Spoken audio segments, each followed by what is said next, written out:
Meus amados irmãos, queridas irmãs, louvado, bendito e adorado seja o nosso Senhor e Salvador Jesus Cristo. Nós temos falado nos nossos últimos programas sobre a necessidade de Deus. O homem precisa de Deus. O homem só se realiza plenamente quando ele se volta para Deus e por Deus se deixa transformar. Gozar a vida é viver na amizade com Deus. Vive feliz aquele que se envolve com Deus, que coloca Jesus como a razão suprema e absoluta da sua vida. E nós, às vezes, levamos a coisa meio em banho-maria, meio morno, mas o livro do Apocalipse fala, ou você é quente ou frio, ou você se joga todo em Deus, ou então cai numa vida mesmo do mundão.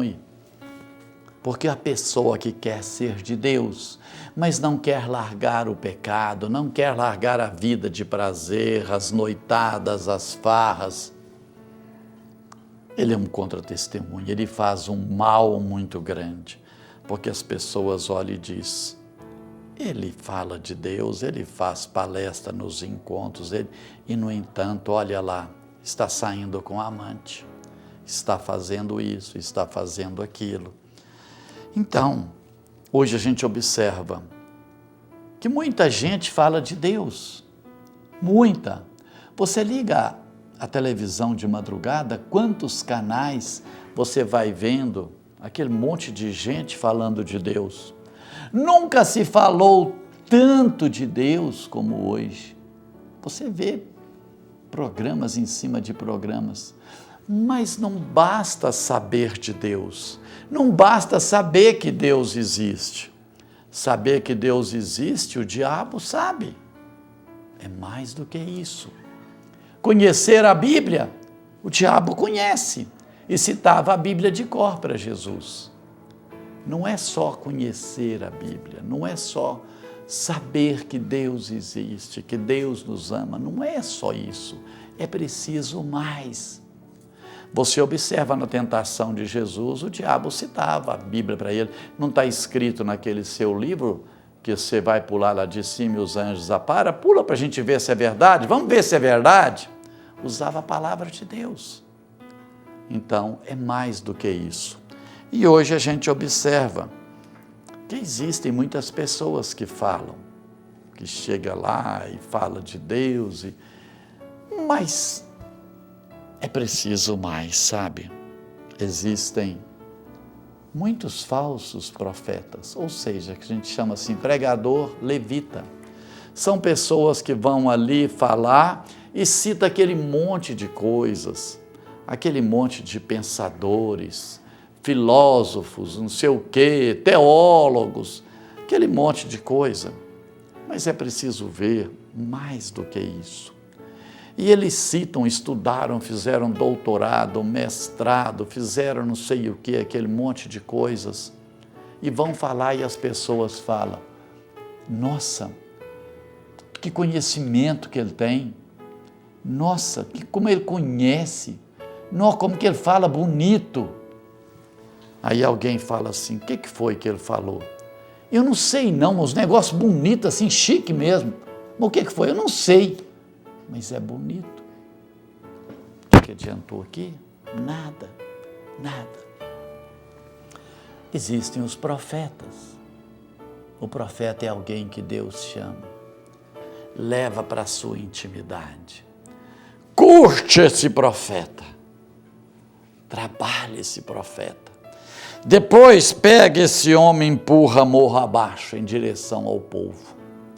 Para ele falar, não de um monte de coisas que ele leu, mas para ele falar de uma pessoa que ele conhece, de uma pessoa que ele experimentou. Nós precisamos disso, gente, de profetas, de pessoas que falam de alguém, de uma pessoa que ele ama, que ele experimenta e que ele caminha com ele. E não apenas um monte de doutrina, um monte de regra. E hoje, É um escândalo. Você vê, as pessoas falam tantas novidades, tantas coisas, e trazem.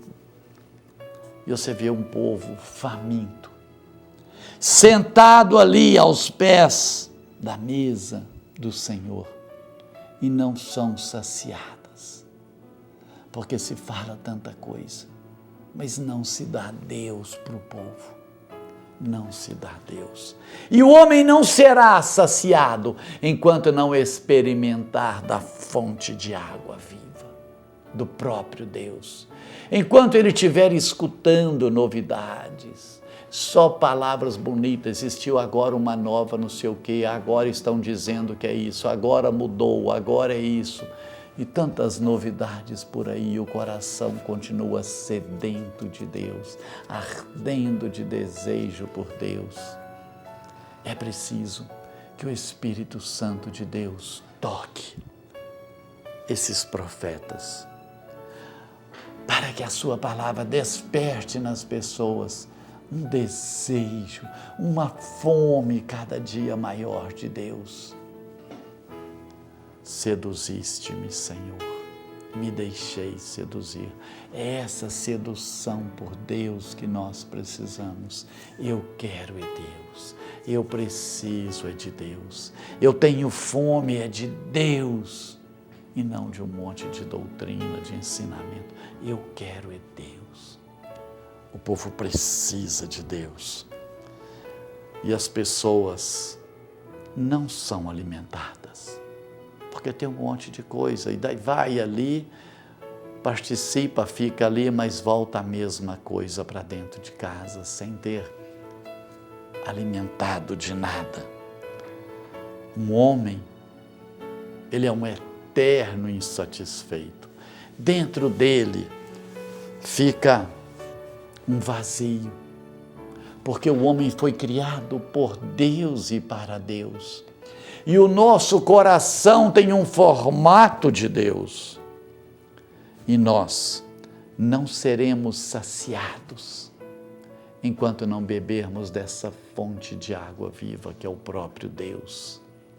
Sabe, fica aquele vazio. E o homem vai. E Deus criou todas as coisas para o homem ser feliz. Mas o homem, quando recebe aquilo, ele, em vez de usar das coisas, ele passa a sentir dono, ele passa a ser manipulado pelas coisas. E aí a pessoa, em vez de usar aquele dinheiro, aquele carro, ele passa a ser escravo daquilo. O homem tira Deus e coloca como no seu coração o dinheiro. E aí o homem vai, e o homem ganha dinheiro, e mais dinheiro, e mais dinheiro, e quanto mais dinheiro ele ganha, mais ele vai se afastando de Deus. Eu não preciso de Deus, eu preciso de mais dinheiro, mais dinheiro, mais dinheiro. E o homem vai ser sempre aquele homem vazio, inquieto. O homem tira Deus e coloca o poder. E o homem vai ali, ele é o prefeito, ele passa para deputado e para governador e presidente, e o máximo que possa existir, dentro dele continua o vazio. Não basta isso. Na frente de todo mundo ele pode mostrar alegria, tem que dar deusinho para todo mundo, tem que tirar retrato com todo mundo, mas a hora que ele entra no seu quarto, o vazio, a inquietude. O que adianta tudo isso? E amanhã, quando ele estiver na beirinha, ali da sua morte, ele vai pensar o que significou tudo isso? Para que tudo isso? E o homem acha que ele vai ser feliz se tiver muito prazer. E o homem vai e consegue todas as mulheres que ele quer. E a mulher, todos os homens, e essas pessoas famosas, hoje está com uma, amanhã com outra, com outra, com outra, com outra, com outra. Amanhã ele para e vê. Se encrencado na justiça, se encrencado com a AIDS, se encrencado com não sei o quê. Você vê aquelas pessoas famosas, aqueles cantores de rock, de repente aquele cara famoso que arrastava multidões está de AIDS, acabando. Você vê aqueles homens famosos que estão ali, de repente vão acabando. É um câncer que pegou e todo o dinheiro do mundo não cura aquele câncer. A pessoa acaba. Você vê aqueles outros que entraram nas drogas, cantores famosos que estão e vão definhando, e a maioria se suicida porque a vida não tem sentido. Todas aquelas drogas, todo aquele dinheiro, todo aquele poder não significa nada. Tudo é zero, porque o homem tem tudo, mas falta tudo. Você vê que um trecho que mostra isso muito claro para nós é quando você vê Abraão e Isaque. Deus tinha dado tantas coisas para Abraão, ovelhas, camelos, jumentos, escravos, tanta coisa. Tinha muitos bens, muito ouro, muita prata. E Abraão diz um dia para Deus: o Senhor me deu tanta coisa, Senhor, tenho muito, é verdade, mas me falta o essencial. O Senhor não me deu um filho. Um filho significava amizade de Deus, carinho de Deus. Abraão não tinha um filho e dizia para Deus: para quem eu vou deixar tudo isso? Para que tudo isso se eu não tenho um filho para deixar? E Deus disse: Abraão, vou te dar um filho, desse filho virá uma descendência tão numerosa quanto as estrelas, quanto as areias do mar. Abraão encheu o coração de alegria. Oh, glória! Louvado seja Deus. Chegou em casa, falou para Sara: Sara, Deus vai nos dar um filho. Abraão, que é isso? Você está doido? Você tem 75 anos, eu tenho 65. Eu não tive filho com 25, 30 anos, eu voltei agora com 65, Abraão. Deus prometeu, Sara. Coitado de Abraão. E o tempo passa, Abraão 80 anos, 90 anos, 99 anos. Abraão firme naquilo. Os 3 anjos à porta da casa dele. E Abraão diz, estava ali, eles perguntam para Sara, Sara está lá dentro.